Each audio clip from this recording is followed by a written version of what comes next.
Straight out to Nick Pistor with the St. Louis Post-Dispatch. He is standing by there outside the jail. Nick, what happened? Last night, police got evidence that they said was good enough for them to arrest Chris Coleman. Between 9 and 10 o'clock, he was arrested. He was brought to the Columbia police station. He was walked out, put into a police car, and taken to the jail. Today, he showed up for an arraignment. He pleaded not guilty. No bond is set, and he came into the courthouse under heavy scrutiny from some public citizens here in Waterloo. Was he holed up there at his parents' home? Yes, they got him in Chester, Illinois, where his parents live. Why was he no longer at his own home? He had no longer been living there after the murders. He had arrived back there to get some belongings last week, and his lawyer had said that he did not want to go in. To Chris Hayes with KTVI, joining us also at the jail there with Nick Pistor. Chris Hayes, there was a lot of evidence apparently, but police clearly got something that tipped the scale. What was the final straw? Do we have any idea, Chris Hayes? We've been asking those same questions. We would like to know what that final piece of evidence is. We know some of the clues that they've been chasing. We know that they're very interested in this rubber glove that they found. We also know that police are very interested in spray paint. They've specifically been to a Walmart on Telegraph Road, which would be on the route where Chris Coleman would have taken from his house to the gym that morning. They asked for surveillance tape. They took specifically samples of red shades of spray paint at that store, and also checked a hardware store in Columbia, Illinois, asking about spray paint, asking about a rubber glove. So they're interested in finding this can of spray paint. Whether they found it or not, whether they found surveillance, that we still don't know. Elizabeth, please show me the new photos we have of the little boys and their mother.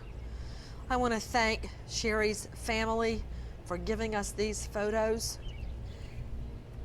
We're all talking about an arrest that went down last night in the late evening hours, but I want to go back to this woman, Sherry Coleman, the mother of two little boys.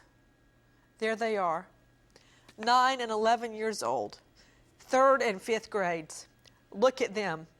The killer went into that home, padded down the hall, a hall, according to prosecutors, he had walked down many, many times, and methodically turned down 3 different bedrooms to strangle the life out of his own 2 little boys, ages 9 and 11. We learn tonight, we confirm, method, ligature strangulation, one of the most painful deaths a person can endure. It's not like that.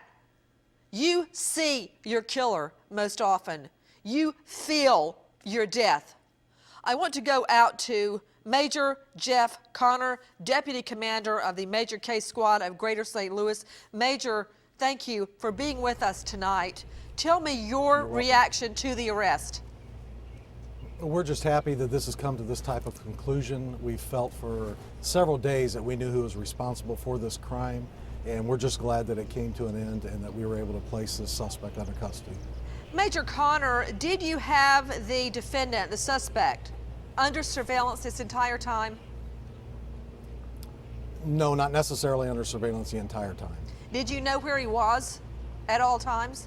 We had reason to believe that he was staying at his parents' house. Major Connor, what do you say to those detractors that wanted you to make the arrest earlier?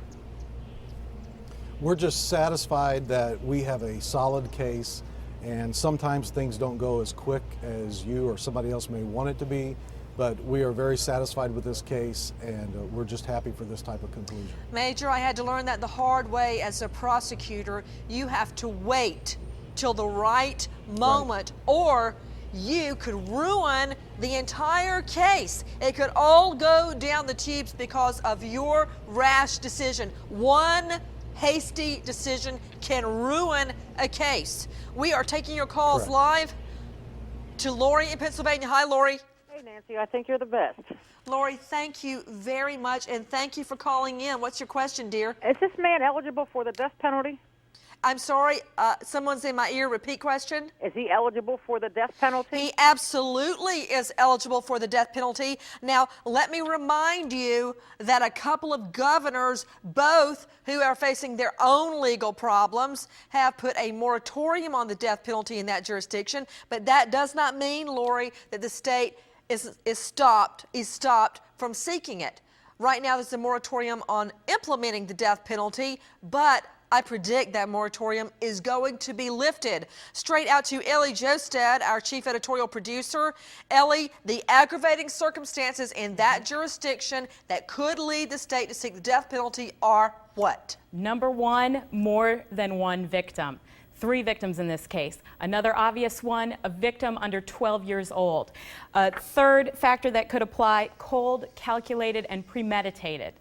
Quickly to Mark Class. Mark Class, even though an arrest has gone down, there is no joy tonight. You know, Nancy, this creature murdered his family in the same way that my daughter was murdered. She had to look up into the eyes of her killer, and it was those cold, remorseless eyes that were the last thing that she ever saw. I hope when this creature meets his fate, he's looking into the cold, calculating eyes of somebody who cares as little about him as he seemed to care about his family.